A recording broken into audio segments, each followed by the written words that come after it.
place au parti pris. Ruth, Pascal, vous restez en place. Amnous Chalmani nous rejoint pour son parti pris international. Bonsoir Amnous, et c'est vous qui commencez, Ruth. Avec le recul, vous revenez sur ce réquisitoire de la Cour d'appel dans le cas de Marine Le Pen. Et vous dites, voilà, prenons un peu de recul. Il y a 3 enseignements très clairs à en tirer, lesquels ? Alors, effectivement, le premier, c'est que, comme dans la décision contre Nicolas Sarkozy, qui avait été de l'exécution provisoire et l'envoi en prison, ceux qui avaient critiqué l'exécution provisoire n'étaient pas des illibéraux qui voulaient porter atteinte à l'état de droit, comme on l'a entendu. Puisque dans ce réquisitoire d'appel, cette décision d'exécution provisoire de la première instance a été mise en pièces. L'exécution provisoire, je vous le rappelle, est utilisée lorsqu'il y a un risque de fuite, de récidive ou de trouble à l'ordre public.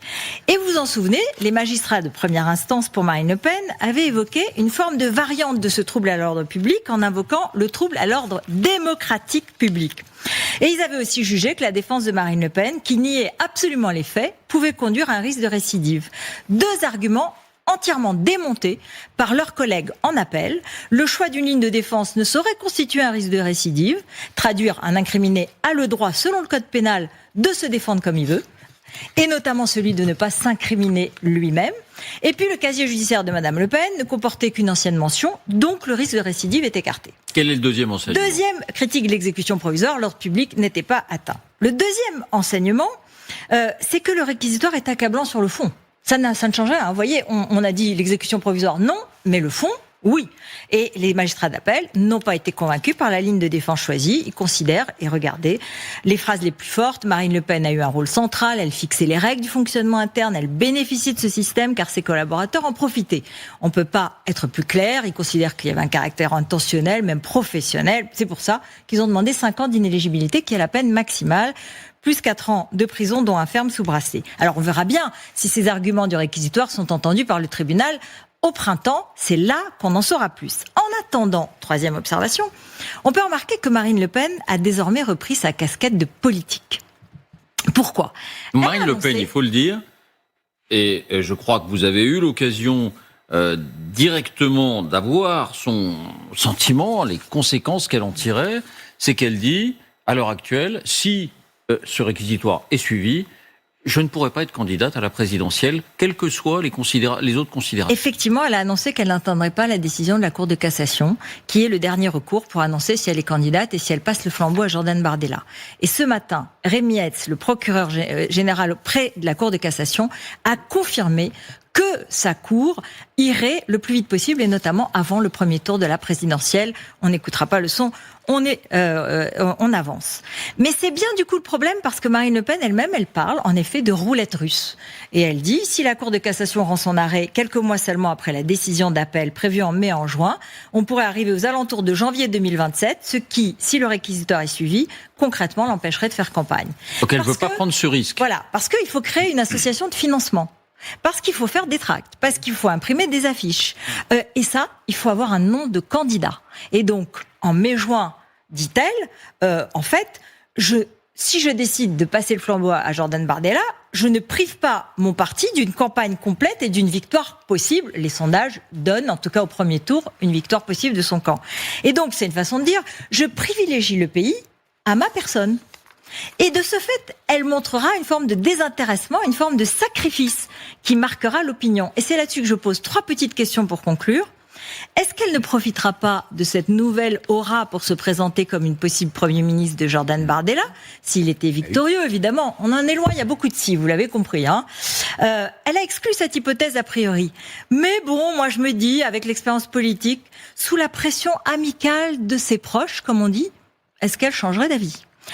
Est-ce que ce ne sera pas aussi peut-être une forme de soulagement, dans le fond ? Beaucoup disent, après tout, est-ce qu'elle ressemblerait pas plus à son père que ce qu'elle ne veut dire ? C'est-à-dire que finalement, elle ne voudrait pas vraiment du pouvoir. Quand on sait qu'en 2027, ce ne sera pas un cadeau. On en parle suffisamment dans les détails chaque jour pour voir que la situation économique notamment sera difficile. Et puis je voudrais finir quand même, et si elle était juste sincère, et que tant que le jugement n'est pas tombé, est-ce qu'elle ne réfléchirait pas vraiment à l'après ? Parce que elle espère que le tribunal réduit sa peine à moins de 2 ans, et ce qui lui permettrait quand même d'être candidate. En tout cas, L'élément nouveau aussi, c'est que la Cour de cassation avait indiqué qu'elle irait vite. Et ce matin, le procureur près la Cour de cassation, Rémy Hetz, l'a confirmé à la télévision et il a dit ce sera avant le premier tour de la présidentielle. C'est ça.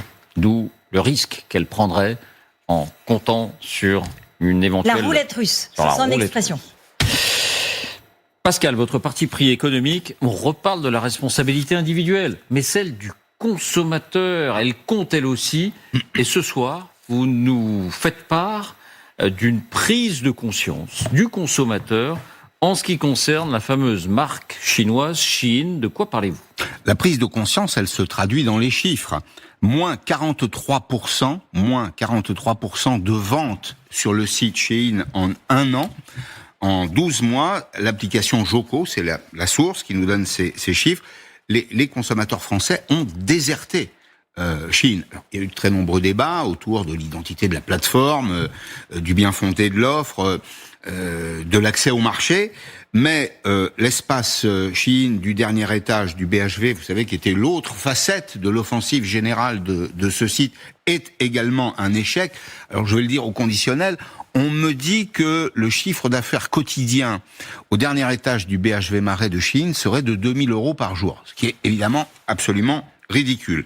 Alors, c'est loin des espoirs, en tout cas des dirigeants du grand magasin. Alors, comment est-ce qu'on peut expliquer cette contre-performance ? Parce que c'est une double contre-performance. D'abord... Parce que, pardon, Pascal, pendant un moment, on a expliqué tous ces débats passent au-dessus de la tête des consommateurs qui ne pensent qu'à une seule chose, les prix les plus bas possibles, 2 €, 3 €, 5 € pour tel ou tel vêtement. Et ben finalement, ça n'est pas le cas. Non, le consommateur n'est pas toujours un gogo. Alors si on fait si on revient en arrière, le 5 novembre dernier, donc vous vous rappelez, ouverture de l'espace de vente, et puis à peu près au même moment, dans l'actualité, on découvre que Shein propose sur sa place de marché des poupées pédopornographiques. Et évidemment, c'est le scandale. La place de marché, ce qu'on appelle c'est la marketplace, c'est l'espace qui est ouvert à d'autres commerçants. Et il y a l'offre Shein et puis il y a une offre d'autres commerçants. Aussitôt, les ventes plongent de 38%.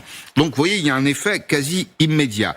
Et la fermeture de la place de marché est consécutive au scandale produit par la découverte que non seulement le site vend d'ailleurs ce type de poupées, mais aussi des armes, qui sont des armes létales. Donc, un repli de l'assortiment se rétracte, qui correspond logiquement à un repli des ventes. En novembre et décembre, qui sont les 2 mois forts de l'année, Shein perd du terrain, et un terrain considérable. Ce sont des mois au cours desquels on fait des cadeaux. Moins 45% en novembre, moins 32% en décembre. Enfin, j'ai envie de vous dire donc que le marché a voté. Alors, manifestement, les consommateurs ont été sensibles au flux d'informations que nous avons apporté sur l'offre de Shein. Quels sont les éléments qui ont probablement décidé les consommateurs ? D'abord, la multiplication des non-conformités. Beaucoup trop de produits dangereux, non conformes à la réglementation européenne, et un vrai risque donc pour la santé. Quand on achète des jouets pour ses enfants ou des vêtements pour ses enfants, on est sensible, ou pour soi-même d'ailleurs, on est sensible à ce type d'argument. Deuxième élément, la piètre qualité d'une partie de l'offre. Pas de miracle, les petits prix correspondent en général à une qualité faible. On en a pour son argent, si je puis dire. Les vêtements à quelques euros ont une espérance de vie de quelques jours, et les consommateurs s'en aperçoivent assez vite. Bien, en fait, les consommateurs se sont aperçus que c'était, pour reprendre une expression de ma grand-mère, beaucoup trop cher pour ce que c'est. En réalité, même si ça n'était pas cher. Et puis, il y a les conditions de production qui ont dû jouer sur l'image de l'entreprise, travail sous-payé, maltraitance. Là encore, tout le monde comprend que quand on offre un t-shirt à 2 €, d'abord la qualité est médiocre, et puis ça se fait aussi au détriment du travail humain. Donc c'est une petite leçon qui montre que la fièvre acheteuse finit toujours par retomber. C'est aussi une petite leçon sur ce qu'on appelle les valeurs de marque. Qu'est-ce que c'est que les valeurs de marque ? C'est l'éthique, c'est la loyauté de la production qui cultive en réalité l'image de l'entreprise. J'y vois donc, de mon point de vue, un indice qui est encourageant. Je me dis, au passage, encore un petit effort, camarades consommateurs. Ce qui vaut pour les jouets, pour le maquillage, pour la mode, devrait aussi valoir au passage pour ce que vous mettez dans votre assiette. Le signal prix clignote, comme disent les économistes. Enfin, il n'y a pas que le pouvoir d'achat dans la vie. Voilà. Et il n'y a pas que le pouvoir d'achat, et les consommateurs peuvent avoir une conscience. C'est quand même très... C'est super de faire le suivi, je trouve, d'un sujet, quoi. Oui. Voilà, d'aller au bout et de voir les conséquences. Vous avez fait le suivi Oui, mais non, mais... Vivement Le Pen aussi. Oui. On essaye de suivre un peu de temps en temps les sujets. Abnous, votre parti pris en forme de sourire peut-être, parce que quand on pense à la Chine et à l'espionnage chinois, on imagine la haute technologie, le souci de la perfection. Là, on était plus proche, près de Bordeaux, d'OSS 117 et de Jean Dujardin. Expliquez-nous. Oui, mais c'est ça qui est intéressant, c'est que je pense que ce soit le KGB ou d'autres services de renseignement, on les fantasme. Et c'est peut-être pour ça que les espions chinois nous paraissent nouveaux. Mais l'espionnage, c'est ça aussi, c'est de l'artisanat. Parfois ça passe, parfois ça passe pas. Et là, en l'occurrence, le 30 janvier, ça a commencé à pas passer du tout, lorsque la police française, en l'occurrence la gendarmerie, est alertée par des riverains qui sont intrigués par une parabole quand même de 2 mètres de diamètre, ça fait beaucoup, installée dans le jardin d'un logement Airbnb situé en Gironde. Et les mêmes riverains signalent une coupure Internet survenue après l'installation de cette parabole. Donc forcément, le 31 janvier, ça va vite le lendemain, les enquêteurs de la DGSI, la Direction Générale de la Sécurité Intérieure, exécutent un mandat de perquisition au domicile et découvrent un système d'ordinateurs relié à des antennes paraboliques permettant la captation de données satellitaires, du matériel pour exploitation technique et des messages sur les téléphones des suspects confirmant des échanges avec Pékin. J'ai pas mieux, oui. La parabole, c'est pas très discret. Non. Et les téléphones, a priori, n'étaient pas sécurisés. Et c'était, tiens, voilà ce qu'on a trouvé. 2 ressortissants chinois d'une 30aine d'années qui occupaient ce logement ont été arrêtés. D'après leur demande de visa, ils seraient ingénieurs pour une entreprise spécialisée dans la recherche et développement d'équipements et de systèmes de communication sans fil. L'un est décrit comme ingénieur, l'autre comme commercial. C'est un bon duo, la plupart du temps ça fonctionne plutôt bien. Le 5 février aujourd'hui, donc les 2 suspects ont été placés en détention provisoire. Mais 2 autres personnes ont été interpellées alors qu'ils se présentaient à ce fameux domicile Airbnb, genre ils frappent à la porte et paf, c'est la DGSI qui les cueille. Leur nationalité n'a pas été précisée, mais ils seraient soit français, soit résidents français. Ils sont soupçonnés d'importation illégale de matériel qui a été utilisé dans l'opération d'espionnage. En l'occurrence, ils ont un commerce et dans ce commerce a été découvert, je cite, une antenne Starlink usagée et un boîtier permettant d'afficher la réception satellitaire. Et ces 2-là sont placés en contrôle judiciaire. Alors, évidemment, ça paraît assez évident. Selon le parquet de Paris, la mission des 2 ressortissants chinois était d'une part de capter des données satellitaires du réseau Starlink, donc en l'occurrence les satellites d'Elon Musk, d'intercepter des données provenant d'entités d'importance vitale, notamment militaires, et de transmettre le tout à Pékin, à leur boss. Et évidemment, quand on dit Starlink, quand est-ce qu'on a entendu parler et quand est-ce que ça a pris une dimension militaire? C'était l'Ukraine, bien entendu.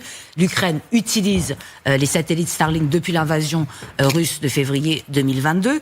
Donc vous imaginez que comprendre et intercepter des communications de Starlink, de communication ukrainien, ça pourrait intéresser, disons, des forces hostiles. La Chine, je le rappelle, est quand même plutôt copain-copain avec la Russie. Donc ça devient quand même une affaire très très sérieuse. Mais alors c'est pas tout, parce que si ce n'était que ça, un mois avant, donc en mi-décembre 2025, toujours dans la même région, en Gironde, un enseignant-chercheur de l'Institut d'ingénierie et de mécanique de Bordeaux, qui est rattaché à l'école polytechnique de Bordeaux, a aussi été arrêté pour des faits présumés d'ingérence au profit de la Chine. Il est accusé de livraison d'informations à une puissance étrangère, d'intelligence avec une puissance étrangère et de complicité d'intrusion dans un local ou terrain clos intéressant la défense nationale. Alors concrètement, ça veut dire quoi? C'est que cet enseignant-chercheur s'est dit, tiens, je vais amener des membres d'une délégation chinoise dans une zone interdite, parce que figurez-vous que l'Institut bordelais est partiellement classé en zone à régime restrictif pour protéger des savoir-faire scientifiques et jugés stratégiques. Quand je dis ça, ça veut dire militaire. Donc l'enseignant se trimballe avec des Chinois dans des zones où il n'a pas le droit d'aller, pour faire simple. Il a été laissé, cet enseignant-chercheur, sous libre sous contrôle judiciaire et bien évidemment privé de l'accès à son laboratoire. Et c'est là où c'est intéressant, parce qu'on commence à entendre parler de tout ça. C'est en juin 2025 qu'on en avait parlé ici, où la DGSI a officiellement parlé des fameux 9 commissariats clandestins chinois, qui ont fait des stations chinoises, qui sont là pour contrôler la diaspora, pour surveiller les dissidents. Et, vous savez, c'est un vrai réseau. Il y a 100 000 individus qui travaillent pour les services secrets chinois dont on connaît pas le nom, je vais vous le dire. France ? Ah non, partout. Ah bon. Partout. Ouais. Non, partout. 100 000. Non, et parce qu'il y a, le pardon, nom, c'est Abdou, les il y a Guo deux manières de voir les choses. On peut se dire, c'est alarmant parce qu'on se rend compte que les espions chinois, entre guillemets, sont partout. On peut aussi se dire, si à chaque fois ils se mettent dans des zones résidentielles et que ça coupe Internet chez les voisins, il y a quelques Ça va se raisons voir. pour qu'ils se fassent repérer avec Non, leur mais parabole géante. que cela soit pas bon, mais quand vous avez tous ces, j'allais dire, c'est parce que ce qu'on a découvert avec ces commissariats clandestins, c'est que vous aviez des centres culturels et des commerces tout à fait, voilà, où on vendait tout et n'importe quoi qui avait l'air de rien, qui étaient des espèces de succursales de la propagande chinoise et de la surveillance chinoise. Eux se sont fait attraper, mais par exemple cet enseignant-chercheur, il a quand même accès à des informations scientifiques, donc militaires et techniques, stratégiques, extrêmement importants. Moi, je pense qu'on les a un peu sous-estimés, les Chinois, on ne s'est pas rendu compte. Et je crois qu'il y a une chose, mais ça, je pense qu'on commence légèrement à s'en rendre compte, c'est qu'on a tellement compté sur la surveillance électronique, la surveillance à distance, qu'on a oublié qu'il existait encore des espions à l'ancienne et qui pouvaient être nuls, comme c'est le cas là avec leur parabole géante. Mais c'est, on a l'habitude, on a beaucoup ri du KGB qui avait ces types-là, mais par rapport à tous ceux qu'on a attrapés, combien sont passés à travers les mailles du filet. Donc peut-être que maintenant on va sortir de notre naïveté et se rendre compte que le seul espionnage qui marche, là non, mais en l'occurrence, c'est les êtres humains. Merci à vous trois pour ces partis pris.